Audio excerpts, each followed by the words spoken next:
Hi everyone, I am going to give a tutorial on making these two gouache paintings in our sketchbooks today.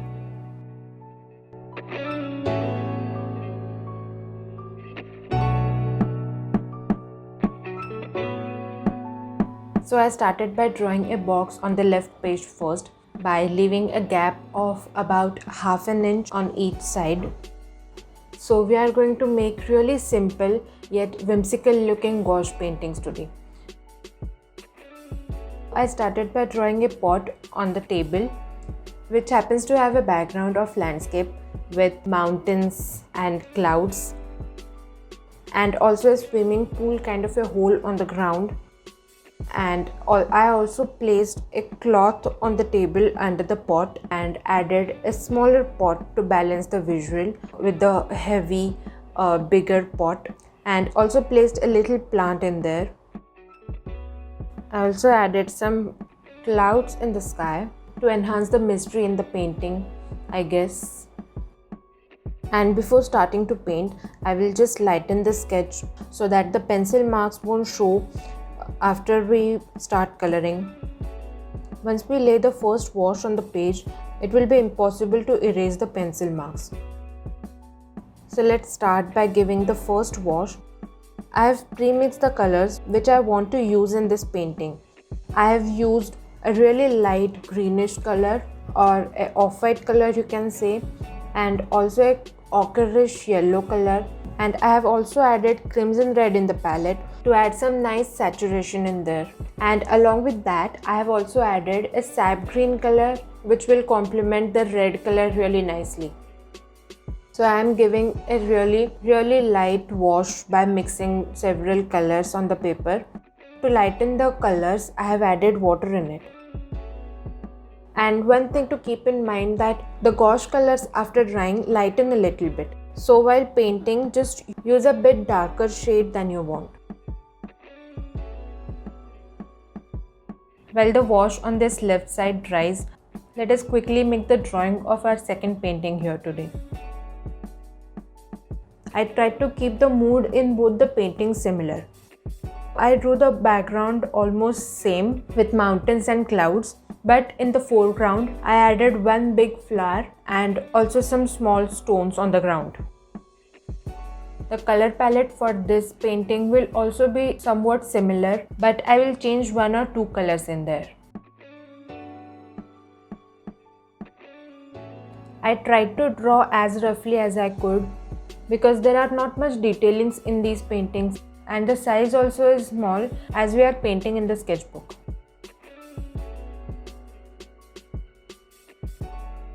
I will treat this painting in the similar way by giving a light wash of colors and then painting on top of it. The wash on our first painting has dried, and let us block in the colors on each element with an opaque color. To balance the red of the table, I chose to use red for the plant as well.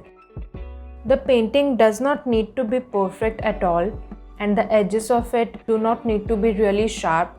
Really sharp edges tend to look like graphic style, and I personally like to look at loose paintings. I have read it somewhere that if you want to paint loose, you need to draw loose. So that is why I try to draw loose from the beginning itself. After painting the leaves, I also blocked in other elements in the painting. So I chose this ochre color for the bigger pot and also mixed some greenish color for variation in it. And I treated the smaller pot in the similar manner.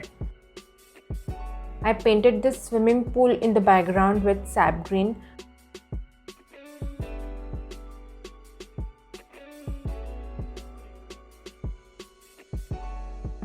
To differentiate the background from the foreground, I gave an opaque color on this table.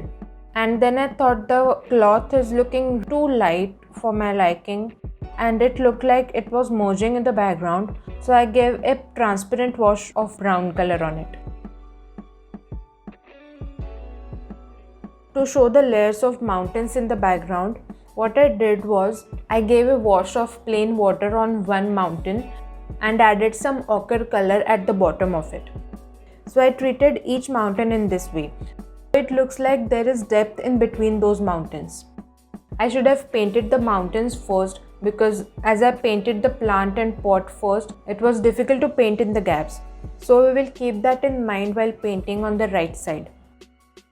And these frill-like things I painted here, they dried really light, so I had to paint over them with a darker color afterwards. You'll see me painting that shortly. And I added some more holes in the ground to make the painting look more busy.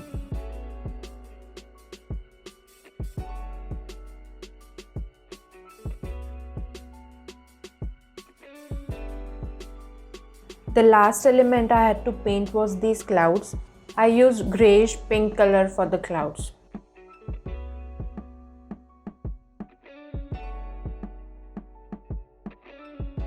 After blocking in all the elements in the painting, it is now time to paint the details over it. I painted a simple design on the pot and also gave a darker color on the edge of the swimming pool to show the depth of it.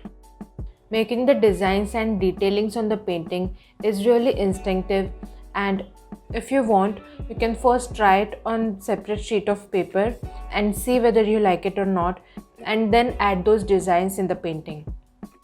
Here you can see I darkened the frill of the cloth by giving a second layer of darker color.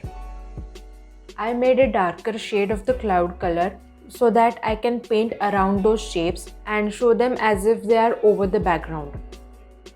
This painting is complete by giving some darker and lighter shades here and there, and I also painted some more details with white on the pot and in the background.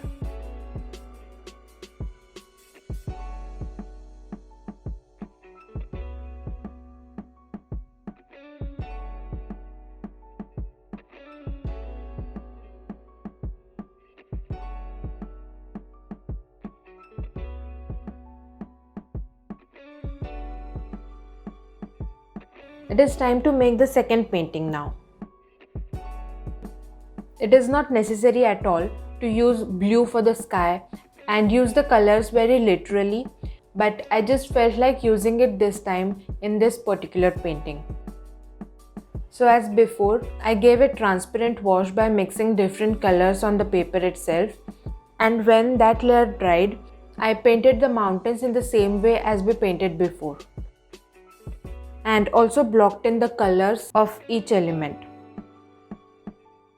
I wanted to make the flower in this painting as a focal point, so I used a brighter color to paint it compared to the background. And I also made the opaque wash varied by mixing yellow color with it.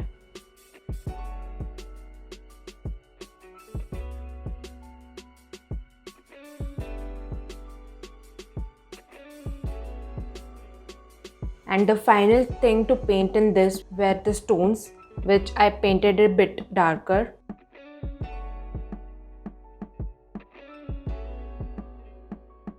And finally, I am doing some detailings over each element so that the painting looks more finished.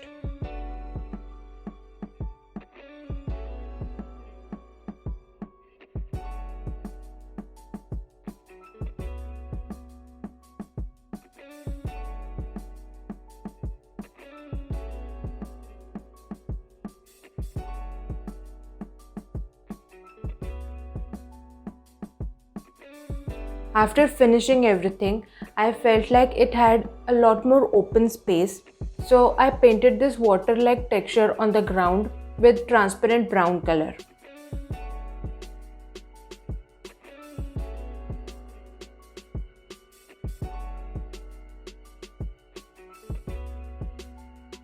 Here is the completed spread in the sketchbook. I really enjoyed making these paintings.